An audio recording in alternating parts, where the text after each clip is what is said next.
ओम नमः शिवाय। जय श्री राम। गीता की कसम। श्री सूर्यवंशम परम सत्यम ब्रह्म ज्ञान है, आपके सभी सवालों समस्याओं का समाधान है। कहते ही है कि ज्ञान बिना जग घोर अंधेरा। अगर सत्य का ज्ञान हमें जीते जी नहीं प्राप्त हुआ तो समझें आप जीवन में जी कर नहीं मर कर गए हैं।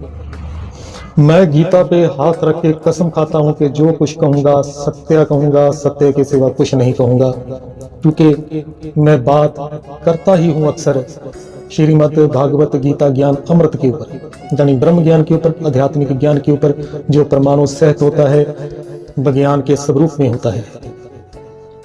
गीता ज्ञान ना परतंत्र है, ना प्रजातंत्र है, ना कोई यंत्र है, जो महामंत्र है, जो स्वतंत्र है। गीता शिव मंत्र है। श्री कृष्ण की गीता पढ़ने से नरक की स्थापना हुई और अब निराकार शिव बाबा की गीता ज्ञान अमृत पढ़ने से स्वर्ग की स्थापना होगी। गीता पाठी और गीता भक्त बताएं कि सदियों से आप गीता की पूजा और पाठ करते चले आ रहे हैं, तो वर्तमान समय तक आते आते जगत में पाप, भ्रष्टाचार और अज्ञानता घटी है अथवा बढ़ी है। बहुत बढ़ गई है अज्ञानता। पापाचार अपनी सीमाएं लांघ चुका है, पाप का घड़ा भर गया है। ऐसा क्यों हुआ साथियों, ऐसा क्यों हुआ? श्री कृष्ण तो गीता ज्ञान माता के पुत्र हैं। जन्म मरण में आने वाले साकारी देहधारी और नश्वर श्री कृष्ण श्रेष्ठ देवता को गीता ज्ञान माता का पति परमेश्वर मानकर महाअज्ञानी और बुद्धिहीन शस्त्रवादियों ने एक ऐसा महाअपराध और महापाप कर दिया कि जिस अपराध के कारण आज पूरा विश्व ही धर्म भ्रष्ट और कर्म भ्रष्ट होकर महाविनाश के कागार पर खड़ा है। बहुत बुरा हाल है साथियों, हम देख रहे हैं। जबकि श्री कृष्ण को नारायण का अवतार माना जाता है, फिर भी घोर अज्ञानता के कारण और सदियों पहले वैश्य वंशियों की शैव वंशियों के प्रति घृणा के कारण निराकार अशरीरीय जन्मे भोगता कर्मातीत भगवान शिव के स्थान पर साकार शरीरधारी जन्म मरण में आने वाले भोगी कर्म करने वाले देवता कृष्ण को श्रीमद् भगवत गीता का ज्ञानदाता माना जाता है।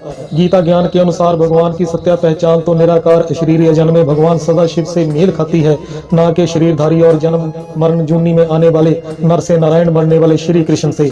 आप गीता ज्ञान को वैज्ञानिक आधार पर पढ़ोगे तो आपको लगेगा कि श्री मद् भागवत गीता का ज्ञान जन्म मरण में आने वाले नर से नारायण बनने वाले एक श्रेष्ठ देवता कृष्ण ने नहीं दिया था। ये ज्ञान तो निराकार भगवान परमपिता परमात्मा शिव शंकर ने दिया था। सत्य गीता ज्ञान से तो हम सब नर नारियों को लक्ष्मी नारायण बनने का लक्ष्य मिलता है और कहा भी जाता है कि हे नर तू ऐसी करनी कर जो नर से नारायण कहलाए, हे नारी तू ऐसी करनी कर जो नारी से लक्ष्मी कहलाए। ये करनी संधि काल में जब कृष्ण एक साधारण नर था ने गीता पति शिव से गीता ज्ञान सुनकर और पुरुषार्थ करके की थी, और फिर सतयुग में कृष्ण को नारायण की पदवी हासिल हुई थी। श्री कृष्ण तो गीता ज्ञान माता का पुत्र है और गीता ज्ञान दाता भगवान शिव है, मगर शिव को सत्य रीति से ना जानने के कारण वैश्य पंथियों, वैष्णव लोग, विष्णु को भगवान मानने वाले वैश्य पंथियों ने गीता से शिव का परिचय देने वाले 45 श्लोकों को हटा दिया और 745 श्लोकों के स्थान पर केवल 700 श्लोकों वाली गीता में श्री कृष्ण को गीता माता का पति बना दिया। और आज तक जितनी भी टीकाएं लिखी गई हैं गीता पर, वो सभी 700 श्लोकों के ऊपर ही लिखी गई हैं साथियों। बहुत बड़ा अपराध और बहुत बड़ा पाप किया वैश्य पंथियों ने, जिनको विष्णु को मानने वाले कहा जाता है। उन्होंने इस गलती से पूरे जगत को ही ईश्वर से विमुख कर दिया, ईश्वर से दूर कर दिया। सुप्रीम कोर्ट में फैसला होगा, सुप्रीम कोर्ट में श्री गीता का भगवान कौन, श्री सूर्यवंशम महास्वराज्यम रॉयल फैमिली सुप्रीम कोर्ट में इस विषय पर केस दायर करेगी और जरूर करेगी। सत्यनारायण भगवान कौन, महाविष्णु कौन, देहधारी कृष्ण या अशरीरी जन्मे परमपिता परमात्मा शिव शंकर भोलेनाथ। इसका फैसला नीचे वाली सुप्रीम कोर्ट में भी होगा और अंत में ऊपर वाली सुप्रीम कोर्ट में भी होगा कि गीता का भगवान कौन। सारा मसला इसी पर अटका हुआ है। बस एक फैसले पर टिका है जगत में, सच झूठ की जंग में हार जीत का अंतिम फैसला। अब ये फैसला होकर ही रहेगा, जजमेंट डे आकर ही रहेगा। दो सुप्रीम कोर्ट हैं, एक सुप्रीम कोर्ट है ऊपर वाली और एक सुप्रीम कोर्ट है नीचे वाली। नीचे वाली सुप्रीम कोर्ट के जज प्रमाणों के आधार पर मानव जाति को बताएंगे कि ऊपर वाली सुप्रीम कोर्ट का असल जज कौन है, देहधारी श्रेष्ठ देवता श्री कृष्ण या परम पिता परमात्मा शिव शंकर भोलेनाथ। कौन है असल जज, जिसके द्वारा बहुत जल्द जजमेंट डे आने वाला है। कहते हैं ना, पर्दा उठने वाला है, तमाशा होने वाला है। पर्दा उठने वाला है, तमाशा होने वाला है, कोई हंसने वाला है और कोई रोने वाला है। साथियों, ऐसा कुछ होने वाला है, याद रखना, फैसला होने वाला है साथियों। फैसला तो होगा सत्य और झूठ का, अंतिम फैसला होगा, और इस अंतिम फैसले का आधार सभी परमपिता परमात्मा शिव शंकर भोलेनाथ बनेंगे, क्योंकि उनके बिना क्या ज्ञान है या क्या अज्ञान है इसका निर्णय कोई नहीं ले सकता। या तो उसके बच्चे निर्णय लेंगे जो सत्यवादी हैं, सूर्यवंशी हैं, सत्याद्विज ब्राह्मण हैं, क्योंकि उन्हीं परमपिता परमात्मा का वरदान इनको मिला हुआ है। मगर जो अपनी अंधी भावनाओं का रोना रोएंगे इन वीडियो को देखकर सुनकर, उनको हम बता देंगे भाई अब आपकी अंधी भावनाओं का रोना जहां नहीं चलेगा, क्योंकि वक्त बदल गया है, वैज्ञानिक युग आ गया है। जहां प्रमाण चलते हैं, जहां प्रमाण चलते हैं वहां अंधी भावनाओं का रोना कोई नहीं सुनता। भारतीय संविधान के अनुसार मेरे मूल कर्तव्य क्या है ये मैं आपको सुना दूं। धार्मिक भावनाओं जहां मान्यताओं जहां आस्थाओं को भड़काने जहां ठेस पहुंचाने पर भारतीय दंड संहिता की धारा 295A के तहत मुकदमा चल सकता है। मगर भारतीय संविधान में नागरिक के मूल कर्तव्य भी अंकित है। अनुच्छेद 51 का जा में कहा गया है कि भारत के प्रत्येक नागरिक का कर्तव्य होगा कि वह वैज्ञानिक प्रमाणिक दृष्टिकोण, मानववाद और ज्ञान अर्जन तथा सुधार की भावना का विकास करे, जो कि हम कर रहे हैं प्रमाणों के आधार पर। और मैं सूर्यवंशम राज ऋषि हर्ष से प्रीत परम सत्या ज्ञान श्रीमद् भागवत गीता ज्ञान अमृत के आधार पर लिखे अपने आध्यात्मिक या वैज्ञानिक ग्रंथ जे पढ़ा है।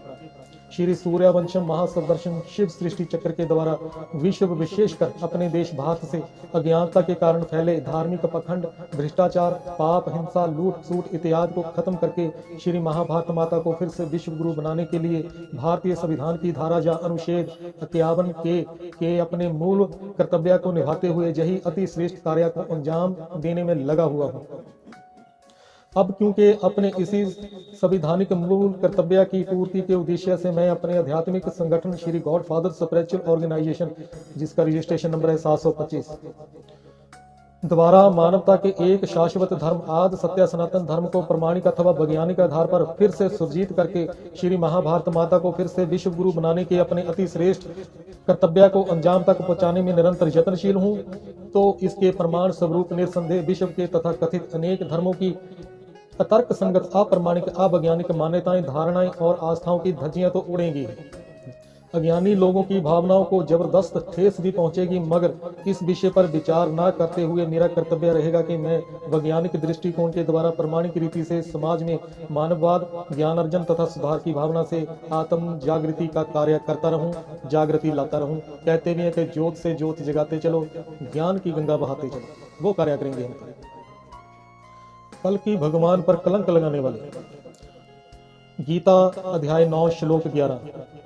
अब जानती मां मूढ़ा मनुष्य तनुमाश्रित्रम प्रभाव मजंतो मम भूत महेश्वरम। भावार्थ क्या है? जब मैं, यानी कौन? शिव। जब मैं मनुष्य तन में अवतरित होता हूँ तो मूर्ख लोग मेरा उपहास उड़ाते हैं। वह मुझ परमेश्वर के दिव्य स्वभाव को नहीं जानते।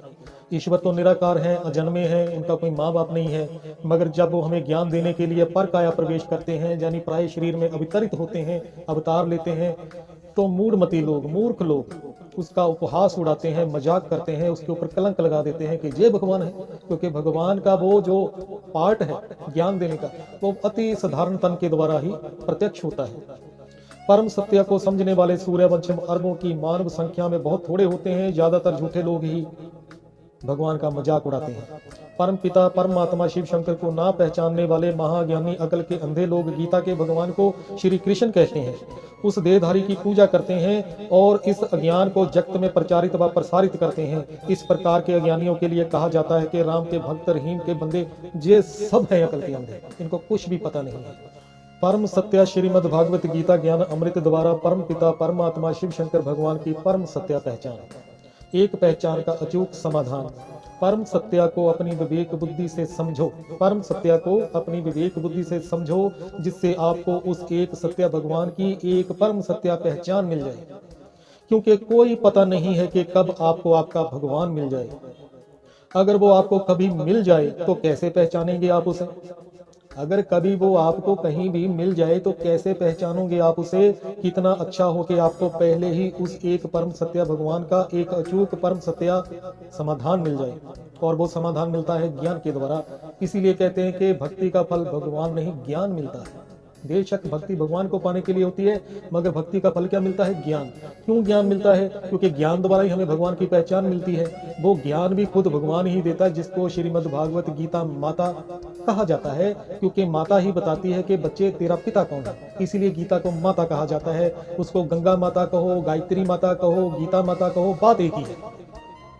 भारतीय श्रोमणी शास्त्र श्रीमद् भागवत गीता को माता का दर्जा हासिल है। इस शास्त्र को गीता माता कह देते हैं। गीता को माता कहने का विशेष कारण क्या है? जैसे नवजात बच्चे को उसकी माता ही सर्वप्रथम पिता की पहचान करवाती है, उसी प्रकार आत्मिक जन्म देकर गीता ज्ञान माता मनुष्य को उसके परम पिता से मिलवाती है।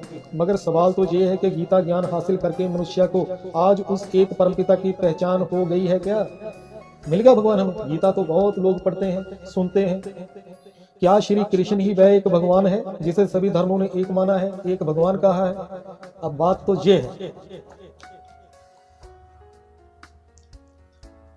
बेशक कहते हैं कि द्वापर युग के अंतिम समय में गीता ज्ञान दिया गया, भगवान ने एक सत्य धर्म की स्थापना कर दी, भगवान ने सत्य युग की स्वर्ग की स्थापना कर दी। मगर हम देखते हैं कि उसके बाद तो कल युग आ गया। अनेक धर्मों का विनाश होने के स्थान पर मानव निर्मित अनेक ही मत पंथ संप्रदाय जो आज धर्मों के नाम से जाने जाते हैं प्रचलित हो गए। दुनिया खंड खंड होगी, हर तरफ पाप भ्रष्टाचार अपराध का बोलबाला है। जी हो क्या गया? भगवान के महावाक्य जो गीता में है वो झूठे कैसे पड़ गए? इस पर क्या अब विचार करने का समय नहीं है? तो है साथियों, उस पर हम मिलकर विचार करेंगे। आप मेरा साथ देना, मैं आपको बताऊंगा कि हुआ क्या था, क्योंकि मुझे वरदान मिला हुआ है उस परम पिता परमात्मा के द्वारा, उस परम ब्रह्म के द्वारा ज्ञान का वरदान मिला हुआ है। ब्रह्म का जो ज्ञान है, जो विद्या है, वो मुझे हासिल है। आप सभी को ही वो ज्ञान होना चाहिए, आपका जो जन्म सिद्ध अधिकार है। मगर कोई बताने वाला भी तो चाहिए ना। तो आप सुने, कलयुग आया महाज्ञानता के कारण, क्योंकि जो गीता ज्ञान आप पढ़ते हो मंदिरों में पढ़ा हुआ, वो ज्ञान नहीं, भगवान के बारे में अज्ञान है। कल युग आया महाज्ञानता के कारण, नासमझी के कारण महाज्ञान शुरू हुआ। देवभान के कारण देवभान आया, आत्मिक विस्मृति के कारण 18 अध्यायों और 700 श्लोकों वाली कृष्ण गीता इसी इंसान की इजाद है, और जो द्वापर युग के आदि में लिखी गई। और इस कृष्ण गीता को पढ़ने से ही सतयुग के स्थान पर घोर कल युग आ गया।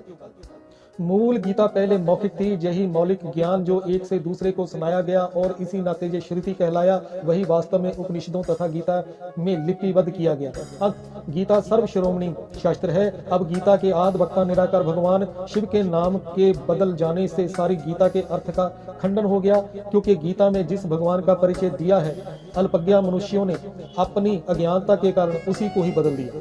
गीता माता के अर्थ के विरूप होने से सभी शास्त्रों का अर्थ ही विकृत हो गया। इस प्रकार इस भूल का प्रभाव समस्त मानव जाति पर वर्तमान समय तक आते आते कितना खतरनाक हो चुका है, ये कथनी और लेखनी से भी बाहर है। जहाँ तक कि इसके दुख परिणाम स्वरूप प्रकृति के तत्व भी तमो प्रधान होने से नहीं बच पाए। इसी विषय पर सत्यानिष्ठों को बाद में कहना पड़ा, जे जुल्म भी देखा है तावारीख के पन्नों ने, लम्हों ने खता की सदियों ने सजा पाई। भूल होगी हमारे पूर्वजों से, उन्होंने गीता में भगवान का परिचय ही बदल दिया, और उसका दुखद परिणाम आज पूरी मानव जाति भोग रही है। गीता माता के सत्या बाप का परिचय ना मिल पाने के कारण समस्त मानव जाति ही अनाथ हो गई, क्योंकि वह भोलेनाथ को ना जान पाई।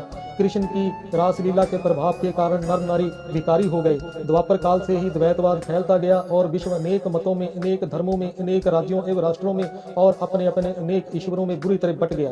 गीता में भगवान का मूल परिचय निराकार ओम के आधार पर प्रमाणिक अथवा वैज्ञानिक सिद्ध होता है, और ये भी स्पष्ट है कि ओम के रूप में निराकार भगवान शिव को ही माना गया, जिसे हिंदू धर्म में ओमकारनाथ ओमकारा कहा गया। ईसाई धर्म में ओम को ओमनी प्रेजेंट यानी सर्वव्यापी कहा गया, और उसी ओम को मुस्लिम धर्म में ओमीन के नाम से भी माना गया। शिव शंकर के माथे पर सुशोभित अर्धचंद्रमा, ओम पर सुशोभित अर्धचंद्रमा और मुस्लिम धार्मिक चिन्ह अर्धचंद्रमा से भी साबित हो जाता है कि गीता का निराकार भगवान कौन है? भगवान है शिव। मगर गीता में देहधारी साकार कृष्ण का नाम डालने से भगवान का एक सत्या स्वरूप ही विलुप्त हो गया, जबकि सिख धर्म में भी उसी ओम को एक ओंकार के रूप में मान्यता दी गई है। तो साथियों, हम गीता पर निरंतर वीडियो डालते रहेंगे, आप सुनते रहना, ताकि आपको गीता ज्ञान के द्वारा, गीता माता के द्वारा आपके अनादि पिता, शाश्वत पिता, अमर पिता अमरनाथ की सत्या पहचान हो जाए। यही मेरी विनती है, आप सत्या को जाने पहचाने। आपका जन्म ही सत्या को जानने के लिए हुआ है। कहते हैं जिन खोजा तिन ही प्राप्त पाया। थोड़ी मेहनत करेंगे, वीडियो सुनेंगे, आप इनके ऊपर अपने विचार भी देना। क्योंकि आपके कमेंट्स भी हमें बहुत सारी सेध देते हैं। हमें पता चलता है कि हमारे जो श्रोता हैं वो हमारी वीडियो को सुनकर कैसा महसूस करते हैं, क्या उनको पता चला। सभी को ज्ञान हो। अगर अच्छा लगे तो वीडियो को लाइक करना, चैनल को सब्सक्राइब करना और शेयर करना। जय श्री राम। ओम नमो शिवाय।